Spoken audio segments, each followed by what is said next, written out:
డిఎస్సీపై deputy CM Bhatti Vikramarka కీలక వ్యాఖ్యలు చేశారు. ఇదే చివరి డిఎస్సీ కాదని అభ్యర్థులకు సూచించారు.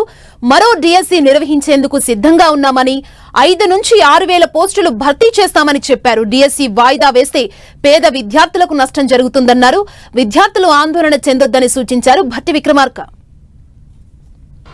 డేట్ ని మనం అనౌన్స్ చేసి పక్కాగా ఎగ్జామ్స్ కండక్ట్ చేసి ఉద్యోగాలు కల్పించాలని ఆలోచనతోనే పోతాం. కాకపోతే కొద్దిమంది విద్యార్థులు మాకు ఇన్ని ఒక్కసారి ఊపిరాడని నోటిఫికేషన్స్ ఇస్తా ఉన్నారు, ఇన్ని ఉద్యోగాలు వస్తా ఉన్నాయి, మాకు ఇంకా కొద్దిగా టైం ఇస్తే బాగు అని అడుగుతా ఉన్నారు. రైట్, ఇది ఒకటే కాదు కదా. డిఎస్సి సంబంధించి నేను మరొక మాట కూడా మీకు ఇంకో శుభవార్త చెప్తా ఉన్నాం. ఇప్పుడు మేము కండక్ట్ చేసే డిఎస్సి సంబంధించినటువంటి 11,000 ఉద్యోగాలే కాకుండా ఇంకా మేము చెప్పాము 16,000 దాకా ఖాళీగా ఉన్నాయని. ఇప్పుడు మేము అన్ని ఈ ప్రమోషన్స్ ఇవన్నీ చేసిన తర్వాత లెక్కలు వస్తా ఉన్నాయి. ఇంకో 5 నుంచి 6,000 ఉద్యోగాలు డిఎస్సి సంబంధించి ఇంకా వస్తాయి కొద్ది రోజుల్లో. ఇంకోటి మరొకటి కూడా వస్తుంది, మీరే కంగారు పడాల్సిన అవసరం లేదు. చదువుకున్న విద్యార్థులు అందరూ కూడా మంచిగా రాయండి. మీరు ఇదే ఆఖరిది కాదు, చివరిది కాదు. ఇంకో అవకాశం కూడా వస్తుంది. ఇంకా ఉన్నాయి ఉద్యోగాలు.